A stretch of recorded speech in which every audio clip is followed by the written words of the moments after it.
18절까지. 네, 같이 읽겠습니다. 교독하겠습니다. 시험을 참는 자는 복이 있나니 이는 시련을 건뎌낸 자가 주께서 자기를 사랑하는 자들에게 약속하신 생명의 면류관을 얻을 것이기 때문이라.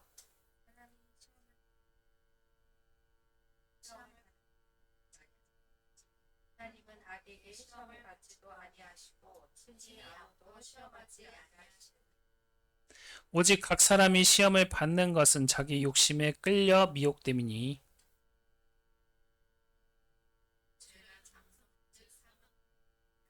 내 사랑하는 형제들아 속지 말라.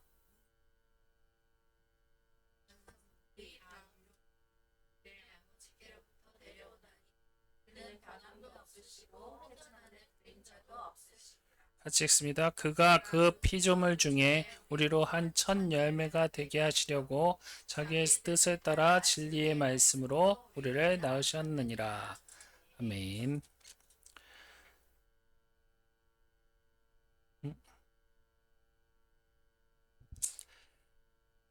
자, 시험에 대해서 얘기를 했죠. 대표적으로 앞에서 이제 얘기하면 시험의 큰 그림이라고 볼 수 있어요. 시험이 단순히 힘들고 피하고 싶은 것이 아니라 그 출처에 따라 목적에 따라서 그 다른 의미를 가지고 있다. 내가 살아온 습관에 따라 선택에 따라서 내 결과로서 나타나는 것, 사단의 유혹, 그리고 하나님이 테스트. 이렇게 말씀드렸습니다. 이제 이것으로 분명히 알게 된 것은 시험을 우리가 어떻게 대해야 될 때에 가져야 할 상태 그리고 상황에 따라 이제 전혀 다르게 될 수 있다는 것을 알게 되었죠. 그리고 여기서 한 가지 더 중요한 것이 나타나는데 시험은 나를 넘어뜨리기 위한 것이 아니라 내 진짜 모습을 드러내고 그것을 변화시켜 진짜 그리스도인으로 삶을 살 수 있도록 하기 위한 것이라는 겁니다. 이것을 이렇게 간단하게 얘기를 했는데 이제 우리가 이제 시험을 통과를 할 때 다음 단계로 나가기 위해서 어떻게 할지도 얘기를 했고 이제 시험을 승리하기 위한 것도 이제 간단하게 나눠봤는데 여기서 이제 한 가지 생각해야 될 게 이 시험이 다른 것이 아니라 벽이 아니라 문이라고 말씀드렸었어요. 기회라고 말씀드렸어요. 이제 그 기회에 대해서 한번 이야기를 나눠보려고 그래요. 이 시험을 어떻게 사용하는지에 따라서 그것이 참된 기회가 되고 그것이 참된 은혜가 되고 기쁨이 된다는 사실을 한번 나눠보려고 그래요. 이것이 어떻게 생각되십니까? 이게 단순히 시험이 된다고 해서 기회가 된다고 쉽게 받아들이기 쉽지 않을 것 같아요. 예를 들면 저 같은 경우는요. 시험 이제 보통 든다고 그러면은 이제 전도사님하고 이제 싸울 때 보통 많이 나타나잖아요. 저 같은 경우는. 근데 하다 보면 안 싸우는 집은 없어요. 사실상 거의 다 부부들이. 안 싸우지는 않는데, 이제 어떻게 잘 싸우느냐가 문제더라고. 막 투닥투닥 해요.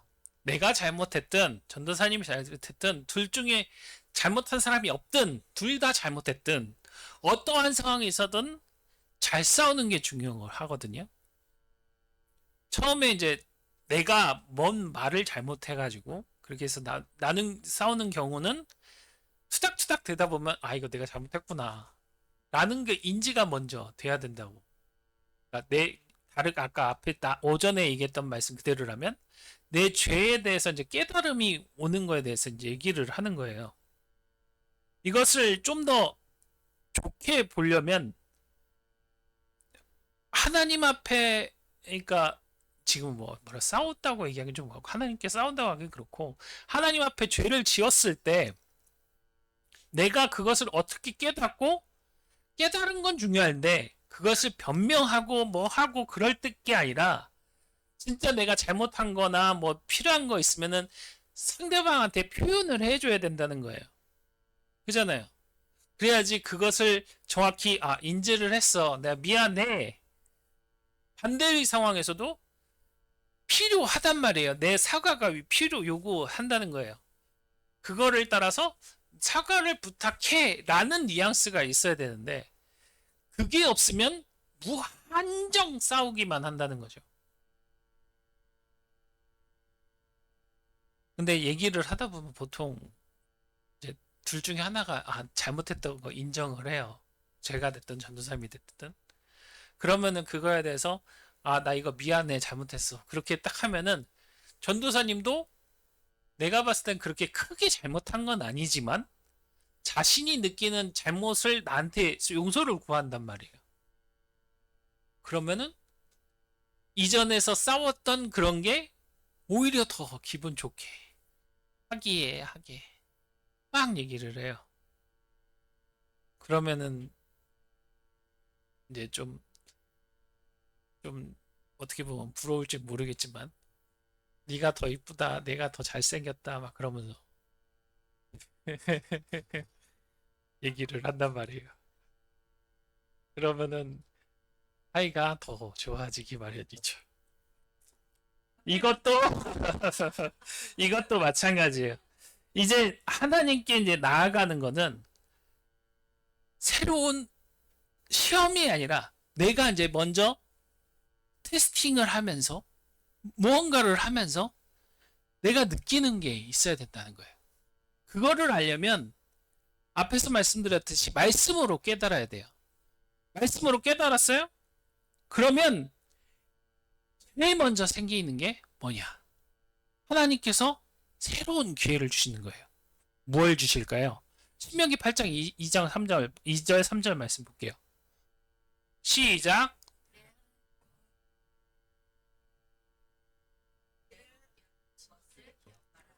이는 너를 낮추시며 너를 시험하사 내 마음이 어떠한지 을 지키게 한지 지키지 않는지 알려 하심이라. 너를 낮추시며 너를 줄이게 하시며 또 너를 알지 못하게 하며 내 조상들도 알지 못하던 만나를 내게 먹이신 것은 사람이 떡으로만 사는 것이 아니요 여호와의 입에서 나오는 모든 말씀으로 사는 줄을 내가 알게 하려 하심이라. 아멘. 이게 무슨 말이에요? 2절 말씀 잠깐만 다시 봐봐요. 모든 것을 시험하게 너를 낮추시며 너를 시험하사라고 얘기를 하고 있어요. 제일 먼저 내가 낮아져야 됨을 얘기를 하고 있습니다. 그래야지 기회가 생긴다는 거예요. 그리고 나를 시험하시고 내 마음이 어떤지 명령을 지키는지 안 지키는지 그거를 얘기를 하시고 3절 말씀 또 너를 낮추시며 또 너를 낮춘대요. 낮추고 낮춘다는 얘기예요. 또 나를 줄이게까지 하신다라고 얘기합니다. 또 나를 알지 못하며 내 조상들도 알지 못하던 만나를 내게 먹이신 것은 하나님께서 처음 그들에게 만나를 주셨거든요. 이전에 만나, 지금도 만나가 뭔지도 몰라요. 하나님께서 처음 창조하셔서 만드셨다는 거예요. 떡으로만 사는 것이 아니라 하나님의 입에서 나오는 모든 말씀으로 사는 줄 내가 알게 하려 하심이라. 뭐예요? 이 말씀은 우리 아까 오전에도 얘기했지만 예수님께서 말씀으로 승리하실 때 이 말씀을 인용해서 사용하셨거든요. 그러니까 하나님께서 베푸시고 베푸셨다는 사실을 믿어야지만 그 배고픔에서 물론 육적인 배고픔뿐만 아니라 영적인 배고픔까지도 채워주시는 분이 하나님이시라는 거예요. 이것이 바로 기회라는 겁니다. 하나님께서 주신 기회. 하나님께서 주신 기회. 내가 어떠한 삶을 살았든지 내가 어떠한 생각을 했든지 하나님께서 나를 낮추셔가지고 그것들을 하나님의 믿음으로 믿게 됨으로 하나님께 나아가게 됨으로 하나님한테 무릎 꿇게 됨으로 하나님한테 찬양 드리게 됨으로 온전히 믿음으로 나아가게 됨으로 오늘 본문 말씀처럼 생명의 면류관으로 이어지는 새로운 길이 열린다는 거예요.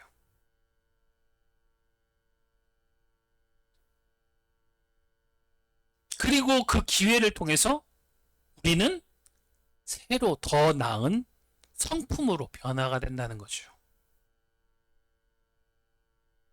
시험은 우리 내면의 단단한 성품을 완전하게 깨뜨려가지고 부드럽게 하는 도구이기도 해요. 12절 말씀 다시 한번 볼까요? 야고보서 1장 12절 말씀 시작.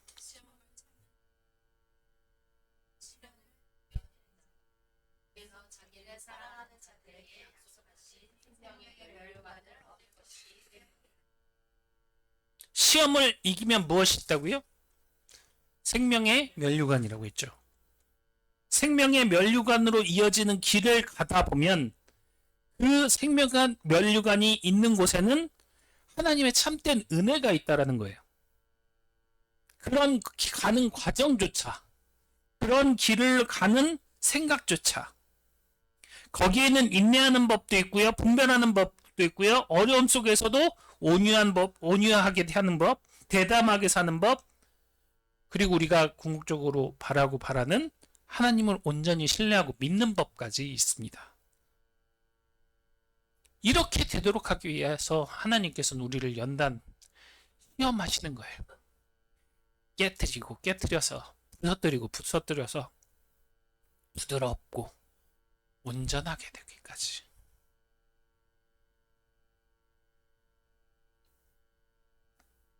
하나님께서는 그 시험을 견뎌낸 자들을 주시는 그 축복이 너무나도 좋습니다. 너무나도 아름다워요. 그거 아시죠? 금을 녹이면 어떻게 될까요? 다른 금 자체가 다른 어떠한 금속보다 쉽게 녹죠. 납을 제외하고는가? 납을 제외하고는 어떤 금속보다 잘 녹아요.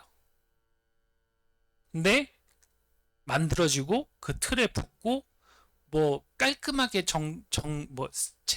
세공이라고 하든가? 세공을 하게 되면 그 어떤 금속보다 잘 되고 그 어떤 금속보다 이쁘게 되더라고요.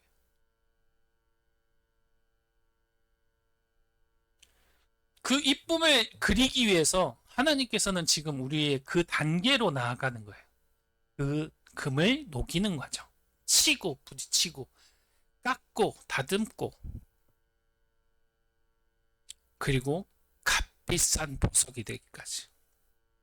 그렇게 세공을 마친 금은 실제 그 금 가격보다 훨씬 더 높습니다. 물론 되팔 때는 그거보단 싸지긴 하겠지만 금 자체 가격 자체가 높아진다는 거예요. 그 금이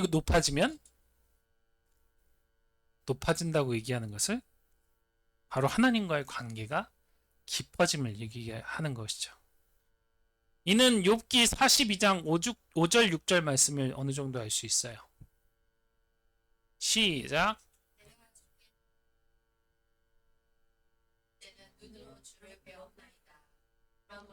스스로 거두어드리고 티끌과 재 가운데서 회개하나이다. 욥이 어땠습니까? 사단이 하나님께 이 욥이라는 자를 시험할 수 있도록 승인을 요청을 하죠. 하나님께서 허락하십니다.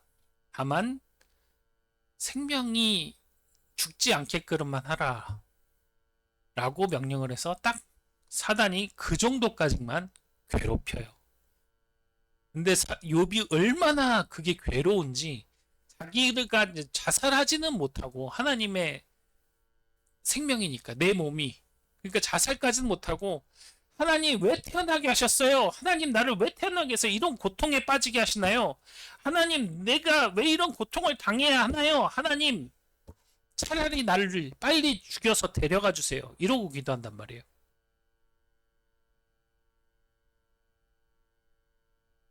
그런데 그 시험이 끝나고 욥기 아까 얘기했던 5절 6절 말씀 보면은 내가 죽게 대하여 귀로 듣기만 하였사오나 이제 하나님께서 자신은 하나님이다. 그 어떤 것보다도 자신은 하나님이다 라고 하니까 욥이 이제 깨달은 거예요. 이전까지만 해도 이때 당시에는 뭐라고 했냐면 성경을 다른 거를 한 거예요. 그냥 지금처럼 책으로 읽는 게 아니라 무전으로 전해져 내려왔단 말이에요. 그래가지고 네가 귀로 듣기만 하였사오나라고 얘기를 하는 거예요. 이제는 눈으로 주를 배웁니다라고 얘기를 합니다. 이제서야 하나님을 깨닫고 하나님을 온전히 바라볼 수 있게 되었다라고 얘기를 해요. 그렇다는 건 뭐예요? 이전까지만 해도 하나님의 뜻에 맞게 올바르게 살려고 했던 의인이었지만, 내가 그런 삶을 살았다 할지라도 내가 이러한 말을 했던 것, 이러한 행동을 했던 것들이 너무나도 죄인이구나, 이제야 깨달은 거예요. 그러므로 내가 스스로 거두어드리고 티끌과 재 가운데 회개합니다. 이제서야 회개합니다. 이제서야 하나님을 온전히 바라볼 수 있게 된 거예요. 이제야 하나님을 신뢰할 수 있게 된 거고, 이제야 하나님을 하나님으로서 올바르게 받아들이게 된 겁니다.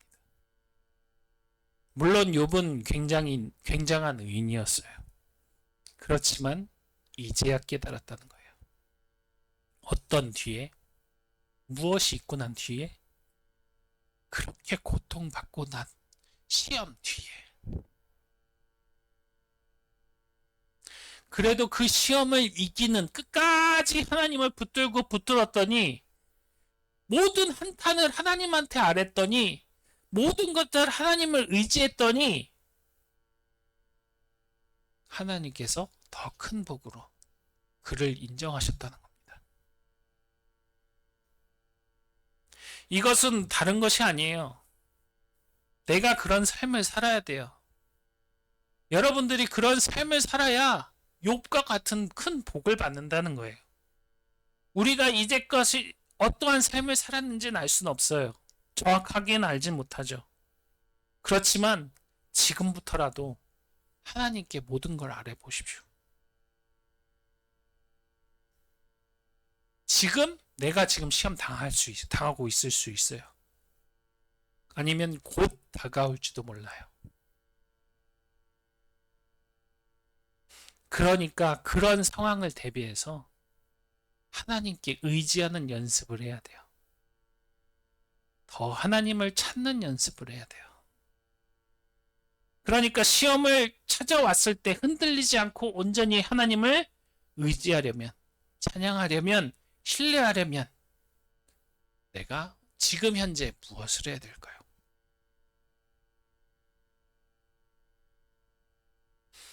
그런데 시험은 또 재밌게도 내 주변에만 있지 않죠. 아까 내가 어떻게 했던 생활의 결과와 마찬가지로 시험은 나로부터 시작되기도 합니다.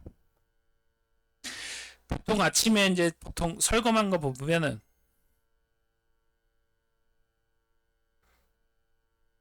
보통 아침에 설교한 것 생각해 보시면 주변 사람들의 환경이나 그에 오는 압박, 그리고 비교 같은 걸로 외부에 주어지는 영향 때문에 시험을 겪는다라고 생각하기 쉬울 수 있어요. 그런데 제일 힘든 시험은 주위 사람들에게 받는 시험이 아니라 나에게 받는 시험이에요.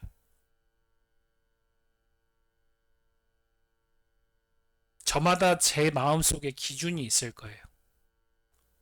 어떠한 상황에서도, 어떠한 두려움 속에서도 그 시험을 받기도 해요. 혹은 이러한 생각을 해야 되는 건데 오늘 하루쯤은 이러면서 넘기거나, 혹은 어떠한 생활을 하고 해야 된다고 기준으로 딱 삼았는데 하루 1시간 정도야, 이런 생각. 이것에 대한 시련의 뿌리가 바로 아까 얘기했던 14절 말씀에 내 죄악 때문이라고 얘기를 하는 거예요. 나의 죄악 때문에, 내 힘겨움 때문에, 내 안에 있는 것 때문에 그 안과 밖이 서로 대치를 하기도 해요. 오히려 주변 사람들은 죄를 안 짓도록 하기 위해서 노력을 해주는데 내 안에서 그것을 거부하려고 하는 것도 있기 때문에 그래요. 그래서 하나 질문을 던지세요. 너는 지금 무엇을 붙잡으려고 하니?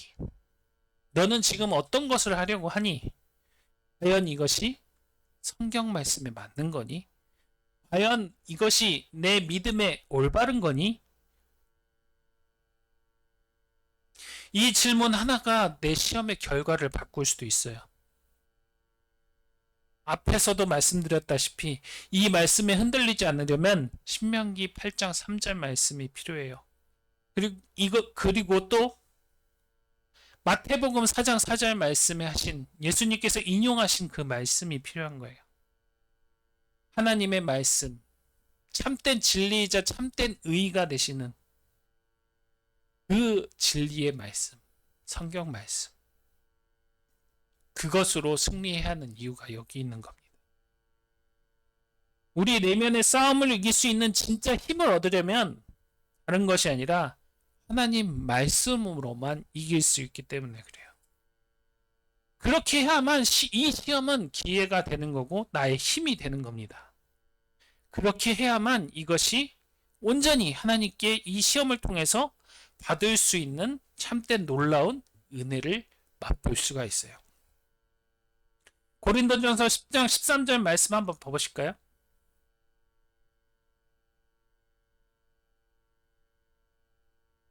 시작. 사람이 감당할 시험 밖에는 너희가 당한 것이 없나니 오직 하나님은 미쁘사 너희가 감당하지 못할 시험 당함을 허락하지 아니하시고 시험 당할 즈음에 또한 피할 길을 내사 너희로 능히 감당하게 하시느니라.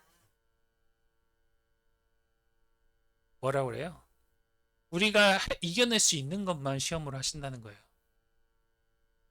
조금만 생각을 바꾸시면 우린 충분히 이길 수 있어요. 이것을 하나님의 말씀에 딱 대입을 해가지고 이것을 하나님의 말씀에 딱 떠올리게 하신단 말이에요. 그것이 이제 그 피할 길을 주시는 것이고 그것이 내가 앞으로 나아갈 승리할 수 있는 길을 내주시는 거예요. 하나님께서는 왜 우리의 연약함을 너무 잘 아시거든요.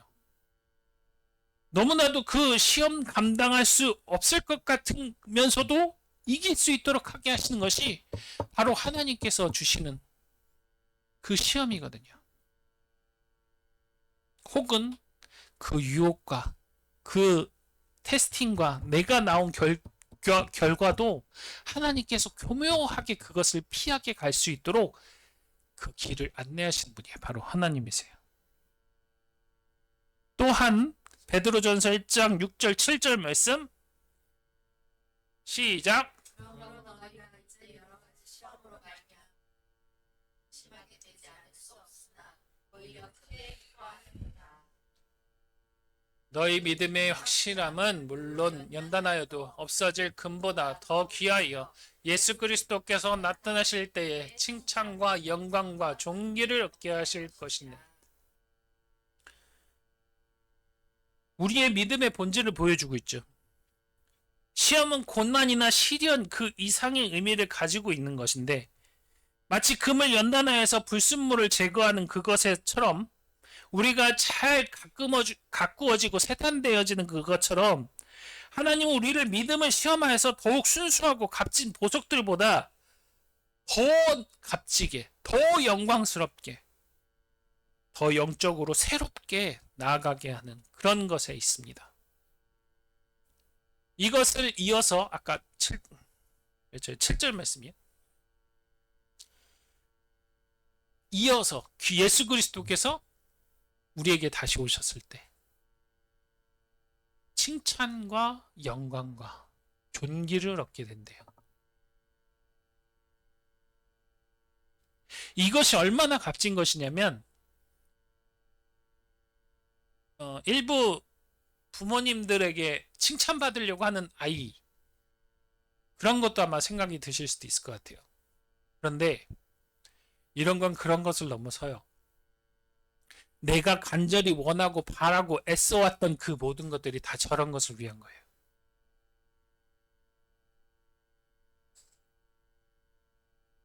칭찬, 물론 말적으로는 저렇지만 영광, 존귀, 그 어떤 것보다도 값지고 참된 것이 바로 저걸로 표현을 한 거예요. 지금 여러분은 각자 개인 쪽에서 나한테 가장 귀한 것이 무엇인가 한번 생각해 보세요. 존중 같은 것도 있을 수도 있고, 명예 같은 것도 있을 수도 있고, 혹은 사랑이나 혹은 어떤 물질일 수도 있어요. 그런데 그것보다 더 대단하고 아름다운 것이 예수 그리스도께서 이 땅에 딱 다시 재림하셨을 때 착하다, 어여삐 행했다, 그런 말 한마디가 우리의 모든 만족감을 채워준다는 거예요. 내가 하고 싶은 거, 할 수 있었던 거, 행했던 것들이 다 저것 때문에 하는 거나 마찬가지. 그게 그렇기 때문에 저게 놀라운 은혜라는 거예요. 히브리서 12장 11절 말씀, 그리고 13절 말씀, 13절 말씀 볼게요. 시작. 그러므로 피곤한 손과 연약한 무릎을 일으켜 세우고 너희 발을 위하여 고준 길을 만들어 저는 다리로 하여금 어그러지지 않고 고침을 받게 하려. 12장 11절 말씀은 아까 잠깐 오전에 언제였지? 아까 잠깐 봤었나요? 그 말씀에서 이제 딱 보면은 잘못된 길로 나아갈 수밖에 없는 그런 모습에서 내가 치유를 받아서, 다른 거다나 내가 내 몸이 치유를 받아서, 내 생각이, 내 영혼이 치유를 받아서 올바르게 바르게 갈 수 있도록 하게 한다는 거예요. 이 시험을 통해서 우리가 바른 치유가 나타나게 되는 보여주는 말씀이에요. 너희 발을 위하여 고든 길을 만들어. 우리의 발을 위해서 고든 길을 일부러 만든다는 거예요. 그리고 저는 다리로 하여금 어그러지지 않게 고침을 받게 하라. 치유되게 하라.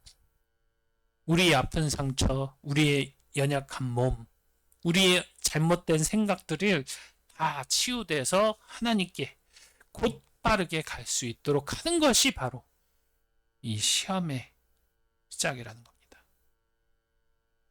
그렇기 때문에 이 시험은 우리를 심판하거나 좌절시키기 위한 게 아니에요. 사단이 우리를 치기 위해서, 연약하게 하기 위해서 시작하였다 할지라도 하나님께서 그를 허락하게 하심은, 하나님의 허락 없으면 여러분들 이 시험 못 받습니다. 그런 시험을 받게 하는 것은 바로 이 승리가 있기 때문에 그래요. 진정한 하나님 안으로, 그러니까 아빠를 너무나도 기다렸던, 아빠가 일하고 들어오는 모습을 너무나도 기다렸던 어린아이의 모습, 아버지가 딱 들어오자마자 아빠 그럼 달려가서 안기는 그 모습을 한번 상상해 보세요. 너무나도 즐겁고 기쁘죠. 그 이상의 기쁨과 환희와 행복과 즐거움이 있다는 겁니다. 하나님이 허락하신 그것, 그 시험이 있기야말로 우리가 이런 삶을 바꿀 수 있게 돼요. 하나님의 시험을 통해서 우리는 절대 무너지지 않아요. 하나님만 믿고 의지하면 절대 무너지지 않습니다. 하나님만 붙들면 절대 우리는 그 시험 때문에 넘어지지 않습니다. 그렇기 때문에 시험은 나를 영광되게 나아가게 하는 자리임을 기억하시기 바랍니다. 이렇게 한번 외쳐봐요. 따라하시기 바라겠습니다. 이번 시험을 이겨내어 내가 반드시 승리하고 이 시험에서 벗어나 내 새 삶도 만들어집니다. 그리고 이 어려움을 극복해 앞으로 나아갈 수 있습니다. 예수 그리스도의 이름으로 선포합니다. 아멘. 이 고백이 내 고백이 되게 하시고 이 외침이 진정한 나의 외침이 되게 하셔서 늘 시험이 찾아온다 할지라도 늘 승리하시고 말씀 가운데서 승리하시고 내 삶 가운데서 승리하셔서 늘 하나님이 우리를 다시 오시는 날, 예수 그리스도께서 다시 오시는 그날 어여쁘다 칭찬받으시는 저와 여러분이 되시기를 예수 그리스도의 이름으로 축원합니다. 이를 위해서 기도할게요. 같이 하나님께서 영광 가운데 내 삶 가운데 늘 우리를 지켜보고 계십니다. 이젠 우리는 이 시험을 승리할 수밖에 없어요. 하나님께서 이 시험을 딱 주시면 우리는 승리하고 더 영광의 길로 나아갈 수 있는 자들이 되었습니다. 그런 것을 믿고 나아갈 수 있도록 이 시험에서 이 시험을 통해 이 시험이야말로 우리가 한 걸음 더 나아갈 수 있는 기회로 삼고 늘 하나님께 가까이 다가가는 도구로 삼고 늘 하나님의 영광 가운데 살아갈 수 있는 참되고 칭찬받을 수 있도록 하게 하는 삶을 누릴 수 있는 그런 시작점이 될 수 있도록 다 같이 주여 부르짖고 기도하도록 하겠습니다. 주여 하나님 감사합니다. 역사하시고 있는 말씀이 성령 충만케 하셨습니다. 하나님께서 주신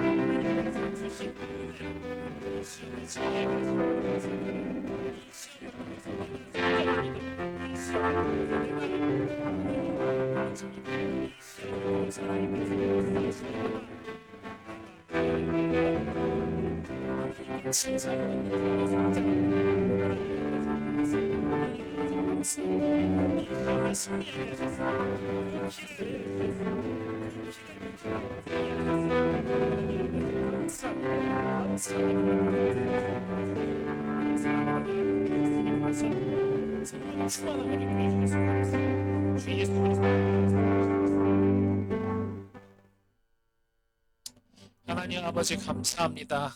오늘 말씀으로 이제 시험을 너무나도 쉽게 승리하고 이기고 앞으로 나아갈 수 있게 하셨습니다. 하나님께서 내어주신 그 길로 올바른 그 길로 곧은 그 길로 하나님께서 치유하신 그 다리로 온전히 걸어가며 나아갈 수 있는 자로서 살게 하심에 감사합니다. 늘 기쁨으로 하나님을 신뢰하고 하나님만 바라보며 하나님의 역사하심을 늘 기대하고 고대하며 살아갈 수 있는 저희가 되게 하셔서 늘 기쁨으로 의롭게 그 어떤 그 누구보다도 참되게 그 어떠한 삶보다도 멋들어진 저희의 삶을 이 세상에서 누리고 하나님께 칭찬받는 삶을 살 수 있도록 하여 주신 하나님께 감사드렸고 살아계신 우리 주 예수님의 이름으로 간절히 기도드렸사옵나이다. 아멘.